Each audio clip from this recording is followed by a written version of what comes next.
Hey, welcome into the Stinkin Truth podcast special edition. It's the leftovers, the information dump, if you will. We're going to start doing this on a weekly basis because, you know, I get to call a game for Fox every week, and how blessed am I get to live out my childhood dream of not only playing, but talking about football on television.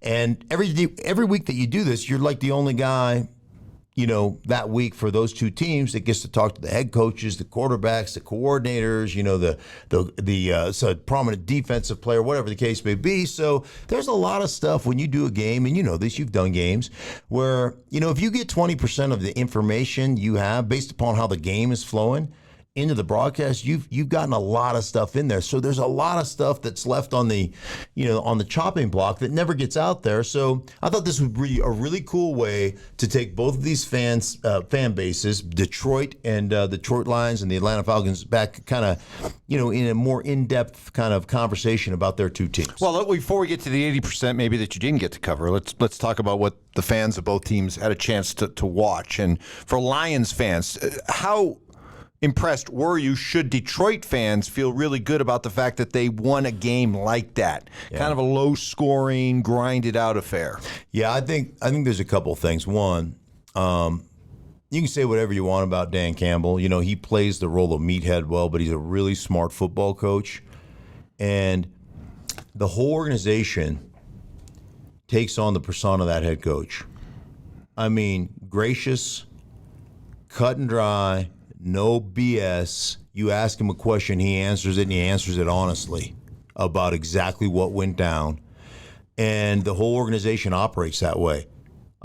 Very gracious within that organization, but you know, like very forthright. I love that about Dan Campbell. Now, here's one of the things he sat in the meeting and told us. He's like, hey, listen, the train does not stop rolling. They had both their starting safeties out. They had injuries across the defense. They had their right tackle playing left tackle. They missing their right guard. Their new starting right tackle, who's the backup right tackle, ended up going out early in that game with an injury. So they brought in the third right tackle. He got hurt. They brought in the fourth right tackle in that game. So you're talking about four guys deep. That guy just was like an inactive the week before. So you're talking about four guys deep on the offensive side of the ball. You've got all kinds of injuries, and you go out there and don't use any of that stuff as an excuse.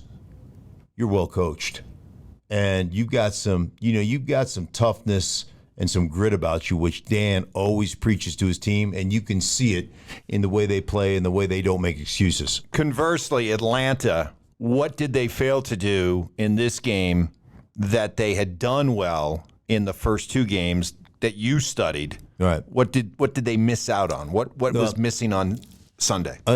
So the Atlanta Falcons are a great run team. They can really run the ball. They really understand the wide zone. They understand the complementary aspects, the gap stuff that off the wide zone that they run exceptionally well. And they have dominated the first two games. They've dominated the line of scrimmage. They have run the snot of the ball.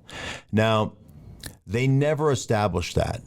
And it was part of the game plan for Detroit was to say, hey, listen, we're going to bring pressures on first downs. We're going to try to get them behind the chains because we don't feel like right now their passing game is at a place where, you know, essentially, and this is me paraphrasing, this is not trade secret, but we don't feel like their passing game's in a place where they're going to beat us that way. And so you saw a lot of pressure. And, you know, if you go back to week 2 where they lost to the Seattle Seahawks, you saw some pressures that got home. You saw them bring some pressures.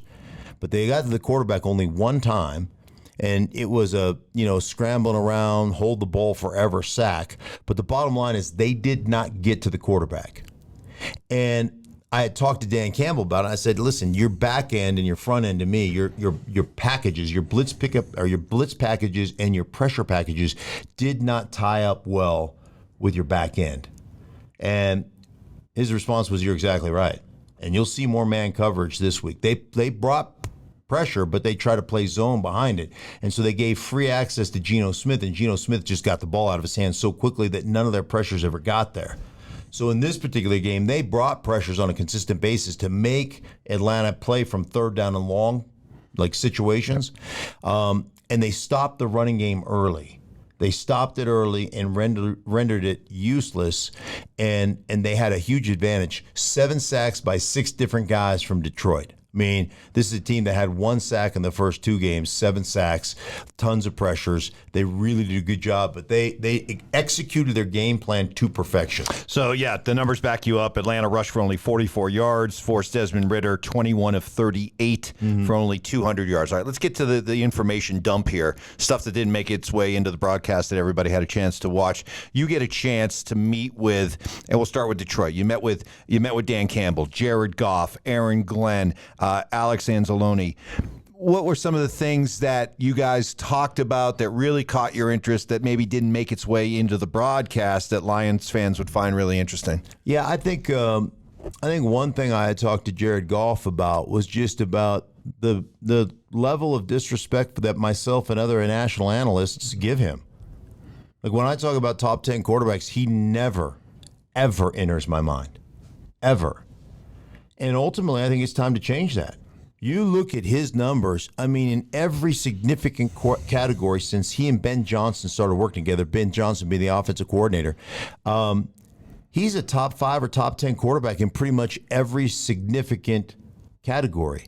Like, he just came off a streak where he threw 383 attempts without an interception. Second or third only to these 2 names, Aaron Rodgers and Tom Brady. But we don't talk about it. I mean, his command of the offense, what he's doing both under center and in shotgun. Just really interesting. By the way, you know how everybody has their own like cadence? So, you know, like Aaron Rodgers, you heard him all the time go, green 19, green 19, hat it. Well, in Detroit, Jared Goff uses turbo, turbo, turbo, turbo. So in the meeting, I said, well, what's turbo mean? We hear it all the time. What's turbo mean? And he goes, well, I don't know. It was Sean McVay brought it over from Shanahan back in the Shanahan era. You just say turbo, turbo. And so that's how he starts his cadence, turbo, turbo. And he goes, I don't really know where it came from. Like the origin, I always find it fascinating, kind of the etymology of words and terms and how things come into existence. Like standard football vernacular. When you flip sides of the field, everybody says Riverside, Riverside. Every NFL team in the National Football League and every college team, when they flip from one side to the other, everybody says Riverside. You ever wonder where it comes from? Me neither. I just was like, it's Riverside, Riverside. So, you know, it was actually my director who said, what's turbo mean? You know, he told me, can you ask him what? So I asked him, and he's like, I have no idea. So I went to the source. I went to Kyle Shanahan. I texted Kyle. I was like, hey, dude, what's turbo mean? And he said, hey, it was a term we used when we were in kind of no huddle, 2-minute situations where maybe we didn't need to hurry up, but we wanted it to be, be quick, but don't hurry. It's not quite hurry up, but it is no huddle. We're going on go type of. And that's where turbo came from, and he just liked the term turbo, so he's used it ever since. So, but I did ask him if it bothered him that nobody gave him credit, and he lied to me, of course, and said, no, it doesn't bother me at all. And then I said, you're a liar. And I said, come on, give me on a scale of 1 to 10. He goes, okay, a 2. It does bother me a little bit. And I go, okay. Lying again. Right. So I said, okay, that's about a 6. And so I told him that I was gonna, really be kind in the broadcast. But I gave him the line that my coach used to give me all the time. I'm with your winter tide. Don't screw this thing up. And, we had a laugh over that, but really playing at a very high level. And one thing he said from Ben Johnson, who's going to be a head coach in this league, so just watch Ben Johnson. One of the things he said about Ben Johnson was he's given me a different perspective on football. So there's a lot of route combinations that you only look to throw versus a certain defense. Like, hey, everybody and their brother's uncle throws a flat corner versus cover 2. Like everybody, and you'll go a smash route or something, a smash in front of the cornerback from number 1 and a corner on number 2, or you'll run number 2 right in the flat, and number 1 will give ground, go, and then he runs a corner. But however you divvy up the combination, everybody runs that. Everybody. So bottom line, he said, he has given me an opportunity to look at some things and say, well, why don't we run this route combination against that? And like good against all type of like perspective, like, hey, we can still throw that. We just have to be careful about this or that. And it's really helped him kind of expand his horizons as opposed to, well, we don't throw that route combination versus that defense. So it's just a little different perspective there. For Falcons fans, Yeah. you're around a lot of coaches. You've been around coaches who are coaching really good programs, and you've been around coaches who are coaching lousy programs. Right. What do you see when you talk and hear from Arthur Smith that would give Falcon fans the belief that, hey, we got the right guy? Yeah, I think a couple of things. I think one, they really are exceptional understanding the run game and understanding the physical nature of football. And they tear teams up. And they've got a great 1-2 punch in Tyler Algier, who is a hammerhead running back, and Bijan Robinson is one of the most remarkable. He's like a video game. He truly is. Now, Detroit did a good job, and you can expect other people to do the same thing, right? To bring pressure and get him behind the chains and all that kind of stuff. But he understands the value of the run game. Some of the schemes, there's some things that I saw that, frankly, you just don't see every week.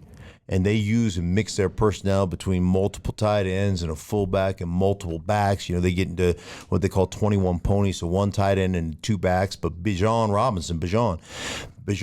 like he told me, hey, man, I played 7-on-7 all growing up. Right. So I played wide receiver. So there's not a route that guy can't run. Like he's a top-notch wide receiver as well as a top-notch running back. So that passing game will continue to expand off their run game. Their weakness is really pass protection. That's a weakness of that football team, and their passing game isn't where it needs to be. But I believe it'll grow, and based on Arthur Smith's understanding of the run game and how he wants to establish that, I think really good things. I think Atlanta is going to be fighting for a playoff berth. I really do. They may be fighting for that division crown in Atlanta. So good stuff. Both teams, very impressed with both of them. And I think both teams got staying power. All right. Let's do this every week. I like it. Yeah. Because the fact remains is that, you're one of the very few people on this planet, that have this kind of insight into these games. There's 14 of us. Yeah. That do games on a weekly basis. So for you to be able to come out and talk directly to Atlanta and Detroit fans and say, hey, let me take you inside the guts of these teams in this game. So I'll tell you both Lion fans and Falcon fans, I think your organizations, both of them, are in good hands with the head coach and the direction they're trying to go in. So kudos to all you. All right. For Mike, I am Mark. Thank you so much for listening to the Stinkin Truth podcast, the information dump. We'll be back with you next week.